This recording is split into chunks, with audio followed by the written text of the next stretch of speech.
रसिक हो नमस्कार. मी युगंधरा वलसंगकर. कलारंगमध्ये आपणा सर्वांचं मनपूर्वक स्वागत. मंडळी, गणपतीच्या आगमनामुळे सगळीकडे उत्साहाचं, आनंदाचं, चैतन्याचं वातावरण निर्माण झालं. गणपती बुद्धीची देवता, कलेचा अधिपती.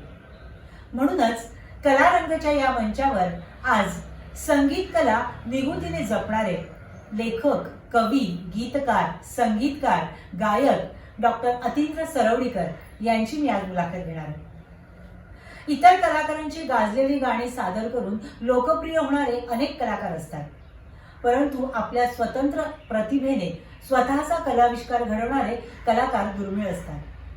त्यातलेच एक डॉक्टर अतींद्र सरवडीकर. शास्त्रीय संगीताबरोबरच चित्रपट संगीत, भावसंगीत, भावगीत, भक्ती संगीत, गझल, फ्युजन अशा अनेक गान प्रकारांवर त्यांचं प्रभुत्व आहे. चला तर मग त्यांच्याशी गप्पा मारूया, त्यांच्याकडून त्यांचा हा कला प्रवास जाणून घेऊया. चला. अतींद्र सर, तुमचं कलारंगामध्ये अगदी मनापासून स्वागत. धन्यवाद. आणि प्रथम तुमचं खूप खूप अभिनंदन, कारण परवाच तुमचं मध्यानीची मैफिली या कथासंग्रहाचं प्रकाशन सुप्रसिद्ध अभिनेते सुबोध भावे यांच्याकडून झालं. त्याबद्दल मनपूर्वक अभिनंदन. Thank you so much. थँक्यू. आणि आज आपल्या या गप्पांच्या मैफिलीला आपण सुरुवात करण्याआधी एक छानसं गणपती स्तवन होऊ दे. अगदी जरूर. एक छोटीशी बंदिश ऐकवतो, मिस केलेली आहे, मारवा रागातली बंदिश. ओके.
कला विदरी दिसिदी, कला विदरी दिसिदी, सकल जगत स्वामी तूही, सकल जगत स्वामी तूही, दरस तोरी अखिया लागे, देहो शरण सुखपती.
सर तुम्ही वयाच्या 5व्या वर्षापासूनच आईकडून संगीताचे धडे गिरवले बरोबर. आणि अवघ्या 7व्या वर्षी म्हणजे खरं तर काय ते नकळतच वय असतं आणि तेवढ्यात तुम्ही सगळा रंगमंचाचा ताबा घेतला आणि एकट्यानेच तानपुराच्या साथीने सगळ्या रसिकांना तुमच्या स्वरांनी मंत्रमुग्ध करून टाकले.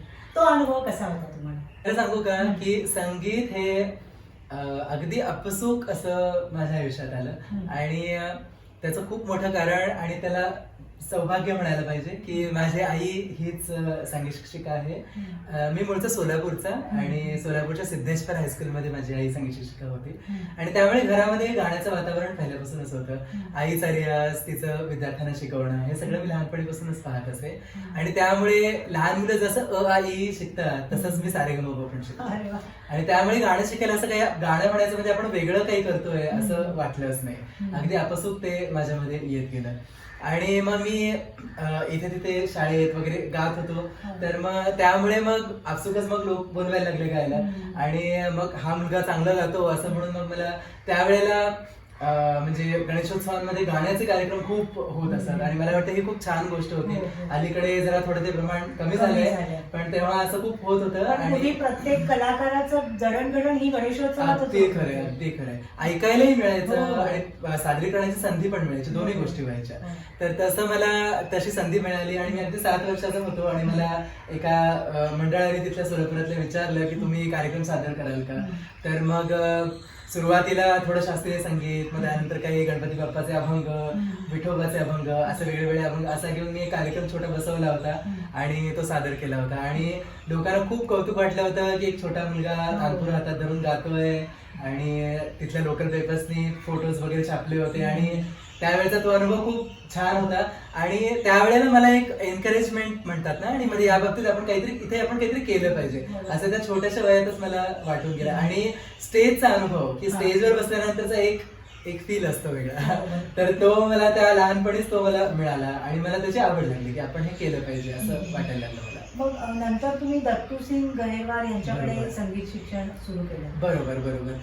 तर आईकडे मी सुरुवातीला शिकतच होतो पण मग नंतर म्हणजे आणखीन मला जेव्हा मी ते सिरियसली शिकायचं ठरवलं आणि आणखीन त्यात खोलवर जायचं ठरवलं तेव्हा आईनेच मला आमच्या सोलापुरातलेच दत्तू सिंग गरेवार म्हणून होते ज्यांच्याकडे माझी आई स्वतः शिकलेली होती.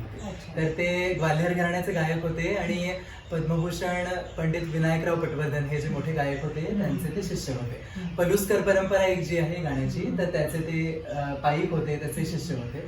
तर त्यांच्याकडे मला शिकायला मिळालं आणि त्यांच्याकडच्या शिक्षणाचं विशेष सांगायचं तर मी म्हटलं तसं ते पलुस्कर परंपरेचे होते आणि ती एक परंपरा अशी आहे की असं पठडीचं ते शिक्षण आहे आणि खूप शिस्तबद्ध असं ते शिक्षण असतं की म्हणजे त्याच्यामध्ये प्रत्येक गोष्ट शिकण्याचा एक क्रम असतो आणि शिकताना एक शिस्त ज्याला म्हणतात की अगदी जसं आता वैदिक अध्ययन वगैरे करताना त्या मुलांकडे कसं सगळं पाठ करून घेतलं जातं वगैरे असं की म्हणजे तुम्ही हाताने ताल दिलाच पाहिजे, तुम्हाला पाठ असलंच पाहिजे, वहीत बघून म्हणायचं नाही आणि असे सगळे त्यांचे खूप कडक नियम असायचे. म्हणजे ते शिकताना ते खूप कठीण वाटायचं पण आता जाणवतं की त्याच्यामुळे किती त्याचा फायदा झाला की म्हणजे जो ताल अंगात मुरणं आहे, ते राग अंगात मुरणं आहे तर ते सगळं त्या नकळत्या वयात लहान वयामध्ये आपसूक होऊन. पण मग तुम्ही एवढ्या लहान वयात जेव्हा ही शिस्त मग तेव्हा एक क्षणभर असं नाही वाटलं की नाही मला शिकायचं ते फार शिस्तीचे आहेत बाबा मी नाही जाणार असं आईकडे कधी असं म्हटलं नाही? हो वाटलं तर खरं असं. म्हणजे एक प्रसंग तुम्हाला सांगतो मी जसं म्हटलं तसं की त्यांना वहीत बघून वगैरे म्हणलेलं अजिबात आवडायचं. तर मग असं व्हायचं की लहानपणी खेळावंच पण वाटायचं काही असायचं तेव्हा मग त्यामध्ये रियाज झालेला नव्हता आणि पाठ झालं नव्हतं म्हणजे त्या दिवशी जे गायचं होतं ते. तर मग मी हळूच चोरून वहीमध्ये बघून गायला लागलो असं. आणि होतं असं आमचं गैरवा सर हे अंध होते, जन्मांध होते आणि पण मग त्यामुळे असं होतं की त्यांचा ऐकण्याचा सेन्स इतका जबरदस्त होता की मी खाली बघून म्हणतो म्हणजे ते आवाजाची दिशा बदलली ना खाली अशी तर त्याच्यावर त्यांना कळलं की हा खाली बघून म्हणतोय. तर त्यांनी असं चाचपलं आणि माझी वही हाताला लागल्यावर ती उचलली आणि अशी भिरकावून दिली बाहेर वही माझी. आणि मग त्या लहान वयात ते खूप असं इन्सल्टिंग म्हणा किंवा सगळ्यांसमोर रागवणं असं खूप ते वाटलं होतं त्यावेळेला. पण मग ते मला खूप हे झालं होतं पण मग मला आईने उलट सांगितलं की ते करतात ते बरोबर आहे आणि हे असंच करायला पाहिजे, ते सांगतात तसं तुला ऐकलं पाहिजे असं मला सांगितलं. आणि मग मी आता ते मग नंतर ते अंगवळणी पडलं आणि मग ते हीच खरी गुरु शिष्याची बरोबर परंपरा. बरोबर. आणि काय आहे की काही वेळेला गुरुला कठोर व्हावं लागतं, कडक व्हावं लागतं, त्याशिवाय त्या गोष्टी तशा होत नाहीत. म्हणजे छडी लागेल, छान बरोबर, छापणार बरोबर. तसं. म्हणजे थोडीशी गुरूंची भीती किंवा असं असल्याशिवाय तुम्ही ते तेवढं हार्डवर्क करत नाही असं होतं ते. आणि त्यामुळे. वयाच्या 16व्या वर्षी तुम्ही तबला विशारद झाला हो बरोबर बरोबर. आणि 17व्या वर्षी गायन मध्ये विशारद झाला. हो ते बरोबर. कसं म्हणजे अगदी आणि तर- शिक्षण एकीकडे चालू होतं. हो चालूच होतं.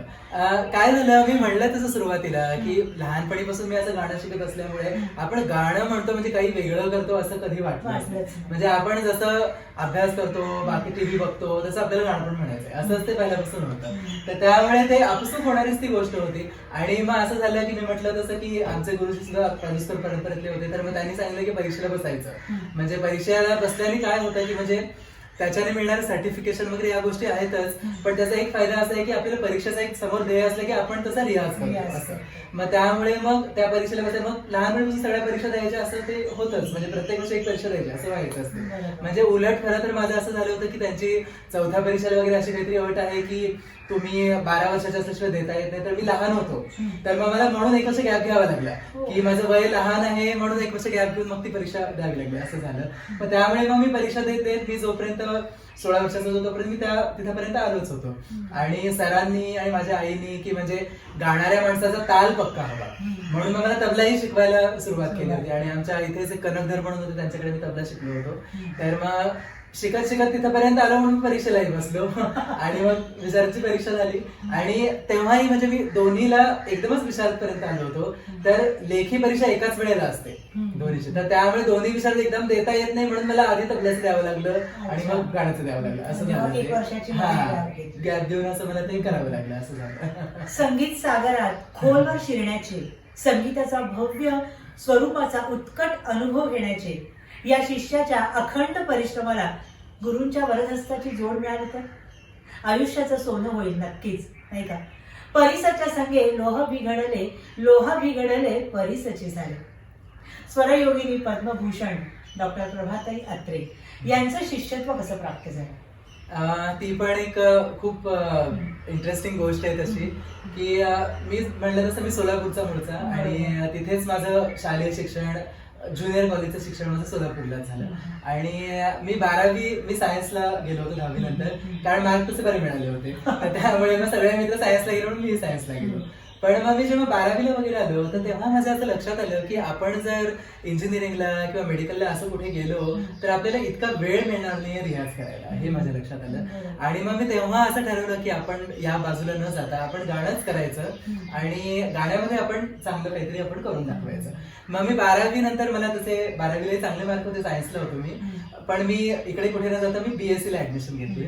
आणि मग त्या सुमाराला असं होतं की माझं गाण्याचं जे म्हणजे गाण्याची दृष्टी जी आहे ती आणखी विस्तारली होती आणि माझं ऐकणं खूप वाढलं होतं. म्हणजे मी रात्रंदिवस मी गाणं ऐकत असे की म्हणजे ज्यांची कॅसेट आता सोलापूर त्यावेळेला अवेलेबल होतं, ज्यांची कॅसेट मिळेल त्यांची ऐकायची, तिथे जे कलाकार आहेत ते सगळ्यांचं ऐकायचं, पुण्याला जाऊन सवाई गंधर्व ऐकायचा, म्हणजे जे ज्या मार्गाने ऐकता तयार होत होते बरोबर, ज्या मार्गाने ऐकतो त्या मार्गाने मी ऐकायचो, वाचायचो, असं सगळं मी करायचो. आणि मग त्यावेळेला असं झालं होतं की त्यावेळेचं तिथपर्यंतच जे माझं संगीत शिक्षण होतं, गैरवाल सर किंवा माझी आई, तर हे अतिशय उत्तम होतं, छान होतं, परंतु ते थोडंसं परीक्षा पद्धतीकडे झुकणारं होतं ते शिक्षण जे होतं ते. आणि माझी ओढ नंतर थोडीशी जे गायकीचं गाणं आहे, परफॉर्मन्सचं गाणं आहे, इकडे माझं जास्त, मी ज्यांच्याकडे शिकलो होतो गैरवाल सर, त्यांचं पलुस्कर परंपरेचं गाणं होतं. आणि पलुस्कर परंपरा ही म्हणण्यापेक्षा परीक्षा पद्धतीकडे जास्त फोकस असणारं गाणं होतं. परीक्षा पद्धती म्हणजे एका वर्षामध्ये अमकेरा थेअरीचा अभ्यास असं ते पठडी असतं त्याची, तर त्या पद्धतीचा क्रम असं ते गाणं होतं. परंतु काय आहे की जे गायकीचं गाणं आहे ते आणखी थोडं वेगळ्या प्रकारचं असतं. काय आहे की स्टेजवरती तुम्ही गायचं आणि लोकांना गुंतवून ठेवायचं तुमच्या गायकीने, म्हणजे त्याच्यामध्ये माधुर्य पाहिजे, काही गायकीचे काही टेक्निक्स पाहिजेत, काही तंत्र पाहिजे, माईकचं टेक्नॉलॉजी ते पाहिजे, असं सगळंच तुम्हाला लागतं. आणि ते ट्रेनिंग वेगळ्या पद्धतीचं आणखीन असतं. तर मग तेव्हा मला ही दृष्टी आली होती की हे गाणं आपल्याला आणखीन शिकायला हवं, असं मला होतं, माझ्याकडे होतं. आणि मग त्यावेळेला मी जे वेगवेगळ्या कलाकारांची गाणी ऐकत होतो, तर त्याच्यामध्ये माझा ओढा किंवा माझा कल प्रभाताईंच्या गाण्याकडे खूप व्हायला लागला होता. डॉक्टर प्रभाताईंचं जे गाणं आहे की म्हणजे त्यांच्या गाण्याचं विशेष काय, तर त्या गाण्यामध्ये सुंदरता आहे, भावना प्रधानता आहे, परंतु त्याबरोबरच एक बुद्धीला आवाहन आहे. बुद्धीला आव्हान म्हणजे काय की बौद्धिक गोष्टी अनेक आहेत, की रचनेमध्ये काही बौद्धिक गोष्टी असतात, रागाचं स्वरूप वेगळ्या वेगळ्या प्रकारे हाताळलेलं असतं, तालाचा वेगळा विचार असतो, लयीचा विचार, सरगमचा विचार, असं सगळं त्याच्यामध्ये असतं. आणि मला हे जाणवायला लागलं की हे काहीतरी वेगळं आहे आणि हे आपल्याला आलं पाहिजे, ह्या बाजूला आपण गेलं पाहिजे या गाण्याकडे. आणि मग मी म्हटलं तसं मी तर सोलापूरला होतो आणि त्या इतक्या मोठ्या जागतिक कीर्तीच्या गायिका आणि मुंबईत त्या राहणाऱ्या, तर मग कसं शिकायचा हा प्रश्न होता. तर मग त्या सुमाराला एक मुंबईमध्ये फेस्टिवल होणार होता, प्रभाताईंच्या नावाचाच फेस्टिवल होणार होता. आपल्या इथे हृदयेश आर्ट्स म्हणून एक आहे, तर ते तो फेस्टिवल करत असतात, गानप्रभा संगीत महोत्सव म्हणून. तर त्याला प्रभाताई येणार आहेत हे मला कळलं होतं, म्हणजे त्या उपस्थित असणार आहेत असं मला कळलं होतं, त्या येतात दरवर्षी असं. आणि मी मुंबईला डायरेक्ट आलो आणि येऊन माझी त्याच्याशी काही ओळख नव्हती, मला काही कॉन्टॅक्ट नव्हते. आणि मी त्या बसल्या होत्या आणि मी डायरेक्ट असा पोचलो त्यांच्यापर्यंत, असा गर्दीतून वाट काढत. आणि जाऊन मी त्यांना डायरेक्ट सांगितलं की मी सोलापूरहून तुम्हाला भेटायला फक्त आलोय आणि मला तुमच्याकडेच गाणं शिकायचंय असं मी त्यांना सांगितलं. आणि त्यांच्याभोवती खूप गर्दी होती, खूप लोक होते. तरी त्यांनी माझ्याकडे एक वही मी नेली होती त्यांची सही घ्यायला, तर त्याच्यावर त्यांनी पटकन असं मोबाईल फोन नंबर लिहिला त्याच्यावरती आणि मला दिला आणि मला फोन कर म्हणून सांगितलं. आणि मग दुसऱ्या दिवशी मी फोन केला आणि फोन केल्यावरती मग त्यांनी सांगितलं ये तू भेटायला मला. मग मी त्यांना भेटायला त्यांच्या घरी गेलो, माझा मोठा भाऊ माझ्या बरोबर होता, गेलो मी. आणि मग गेल्यावरती मग त्यांनी खूप गंभीरपणे मला प्रश्न विचारले की म्हणजे तुला गाणं खरंच करायचंय का, सिरियसली करायचंय का, आणि असं सगळं. आणि म्हणजे तू शिकायला सुरुवात केलीस आणि वर्षभरात बंद केलंस वगैरे असं चालणार नाही, म्हणजे तू सिरियसली काही करणार असेल तरच मी हातात घेणार शिष्य म्हणून, असं त्यांनी मला हे केलं होतं. तर मग मी ते सगळं मान्य केलं की माझी तयारी आहे, शिकायची तयारी आहे, मी सोलापूर येऊन शिकेल असं सगळं मान्य केलं. मग त्यांनी माझ्याकडनं गाऊन घेतलं आणि गाऊन घेऊन म्हणजे मला तेव्हा जे येत होतं, जे मला समज होती त्यावेळेला ते मी गाऊन दाखवलं त्यांना. आणि मग तेही सगळं त्यांनी खूप गांभीर्याने ऐकलं, मला वेगळं वेगळं गायला लावलं, ताना गाऊन दाखव, आलाप गाऊन, असं वेगळं वेगळं गायला लावलं. आणि मग नंतर मग त्याने मला सांगितलं की मी जसा सांगेन तसा रियाज करायची तयारी असेल तर मी तुम्हाला शिकवणार, असं सांगितलं मला त्यांनी. आणि मग अर्थात माझी त्याला तयारी होतीच आणि त्यामुळे अशा प्रकारे कोणतीही पूर्व ओळख नसताना, काहीही नसताना मी त्यांच्याकडे शिष्य म्हणून दाखल झालो. आणि मग त्यानंतर मग मी सायन्सचा स्टुडंट होतो, BSc झुऑलॉजी केलं मी दयानंद कॉलेजचा विद्यार्थी सोलापूरच्या. तर मग तिथे शुक्रवारपर्यंत शिकायचं कॉलेजचं आणि मग शुक्रवारी रात्री ट्रेनमध्ये बसायचं, मग शनिवार रविवार त्यांच्याकडे शिकायचं, रविवार रात्री परत जायचं असं. आणि कठोर परिश्रम केल्याशिवाय यश मिळत नाही. आणि त्यांच्या वेळेनुसार असायचं हे, म्हणजे कधी कधी त्या नसायच्याही अवेलेबल, तर त्या जेव्हा आहेत त्यानुसार आपण जायचं आणि शिकायचं. पण ह्याचा एक फायदा मोठा असा झाला की गुरु शिष्य परंपरा म्हणजे गुरुच्या घरी राहून शिकणं, तर तसं मला शिकायला मिळालं. की बहुतेक जण जे गुरुंकडे शिकतात ते एक तास क्लास सारखं शिकतात आणि जातात, पण मी सोलापूर शिकायला जायचं, त्यामुळे मला मग सुट्टी जेव्हा असायची तेव्हा मी 4-5 दिवस मग त्यांच्या घरीच राहायचं. त्यांच्या मग असं व्हायचं की त्या दुसऱ्यांना पण जे शिकवायचं तेही मला ऐकायला मिळायचं, त्यांचा स्वतःचा रियाज. आणि त्या मला अनेक वेळा त्यांच्या बरोबर घेऊन जायच्या त्यांच्या कार्यक्रमाच्या, मला मी स्वरमंडळाच्या साथीला बसायचं त्यांच्या मागे. तर मग त्या रियाज कसा, कार्यक्रमाचा रियाज कसा करतात, ग्रीन रूम मध्ये काय करतात, कार्यक्रमाची निवड कशी करतात, काय गायचं त्याची, किंवा त्यांच्याकडे जे लोक येतात त्यांच्याशी त्या कसं इंटरॅक्ट होतात, हे सगळं मला पाहायला सगळं. आणि विचार त्यांचा जो आहे की म्हणजे एक खूप विचारशील चिंतनशील कलाकार म्हणून त्यांचं नाव आहे, तर ते सगळं मला पाहायला मिळालं की कसं त्या राहतात, कसं त्यांचं व्यक्तिमत्व आहे आणि कसं एक सगळं दिव्य जे आहे त्याचा जवळून अनुभव मला घेता आला. मग तुम्ही MA पण तुम्ही संगीत विषय घेऊन MA केला आणि गोल्ड मेडलिस्ट बरोबर. आणि मुंबई युनिव्हर्सिटीतून पहिल्यांदाच दिला गेलेला संगीत विषयक म्हणजे डॉक्टरेट, पहिल्यांदाच दिलेली डॉक्टरेट ती तुम्हालाच मिळाली. तो एक अनुभव काय होता, म्हणजे खरं तर संगीत विषयक कोणीच नव्हतं आतापर्यंत आणि ती पहिल्यांदा तुम्हाला मिळाली डॉक्टरेट. बरोबर. तर मी साधारण 2003 ते 2007 असं सोलापूर मुंबई येऊन जाऊन ताईंकडे शिकत होतो. आणि मग त्यानंतर मात्र माझ्या लक्षात आलं की आपल्याला पुढे आणखी मोठं करिअर करायचं झालं तर आपल्याला मुंबईत आलं पाहिजे, कारण संधीचा ज्या आहेत तर त्यांची उपलब्धता मुंबईतच होते आणि ताईंकडे पण आणखी जास्त शिकायला मिळावं असाही उद्देश होता. तर त्या ह्यानी मग मी मुंबईत आलो आणि मग मुंबईत आल्यानंतर मग आणखीन आपण गाण्यातच करिअर करायचं तर सर्व बाजूने आपला अभ्यास हवा संगीताचा, म्हणून मग मी एम ला पण ऍडमिशन घेतली. तर एम ए मुळे मग काय आहे की अकॅडमिक्सचा जो अभ्यास आहे की अकॅडमिकली जसं संगीताचा अभ्यास केला जातो की मग काय आहे की महाविद्यालयामध्ये जेव्हा तुम्ही शिकता संगीत एम ए किंवा या डिग्र्या करता तेव्हा तुमचा थेअरीचाही अभ्यास होतो. एरवी काय आहे की तुम्ही प्रॅक्टिकलचा अभ्यास करत असता, रियाज करत असता, पण तुम्ही स्वतःहून काही कोणते ग्रंथ घेऊन वाचणार, पण तिथे तुम्हाला सिलेबसला आहे म्हणल्यावर तुम्ही तोही अभ्यास करता. तर त्यामुळे मग तो मला अभ्यास करता आला आणि एम ए लाही मला खूप चांगले तिथे शिकवणारे मिळाले. परीक्षा खूप मोठे मोठे येत असत, ज्यांनी परीक्षा कसून घेतली आणि बरोबरचे शिकणारे ही अनेक जे आजचे दिग्गज कलाकार ते माझ्याबरोबर शिकणारे सहपाठी होते माझे आणि आता सगळ्यांमध्ये मग खूप रियाज केला, सपाटून रियाज केला अगदी. आणि मग त्याच्यामधून एम एला मला गोल्ड मेडल मिळालं होतं मुंबई युनिव्हर्सिटीचं.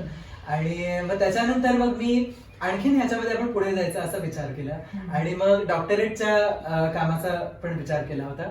आणि मग त्यासाठी म्हणून मग मी किराणा घराण्यातल्या बदलत्या प्रवाहांचा विश्लेषणात्मक अभ्यास हा विषय मी निवडला. बरोबर, म्हणजे त्याच्या मागे उद्देश हा होता की किराणा घराण्याचं गाणं मी शिकतच होतो प्रभातांकडे, तर त्याच गोष्टीचा आणखीन डिटेल आपला अभ्यास व्हावा, म्हणजे प्रॅक्टिकल थेअरी दोन्ही आपलं चांगलं व्हावं या ह्याने मी तो विषय घेतला होता. आणि मग त्यासाठी म्हणून मग अक्षरशः शेकडो लोकांची गाणी ऐकणे, त्याच्या नोंदी करून ठेवणे, त्याचा अनालिसिस करणे, त्याचा अभ्यास करणे, त्याचे ग्रंथ वाचणे, असा सगळा अभ्यास त्याचा केला. कारण पीएचडीचा अभ्यास हा खूप वेगळ्या प्रकारचा अभ्यास असतो. कारण पीएचडी साठी जेव्हा तुम्ही प्रबंध लिहिता तर त्यावेळेला तुम्ही जे विधान करता त्याचा प्रत्येकाला संदर्भ देणं आवश्यक असतं.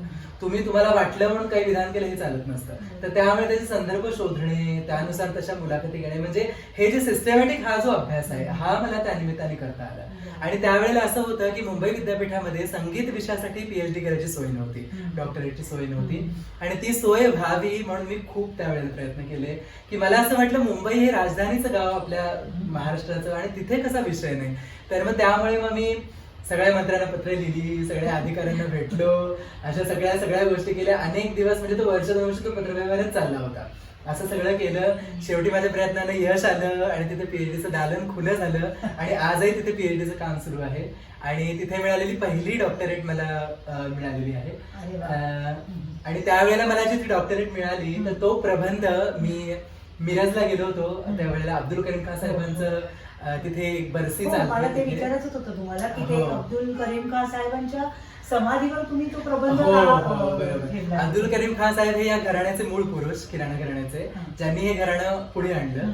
तर एक भावनिक नातं जोडलेलं असतं आपलं. तर तो जो पीएचडीचा प्रबंध मी जो केलेला होता तर तो मी त्यांच्या समाधीवरती त्यांना अर्पण केला होता, त्यांना हे केला होता.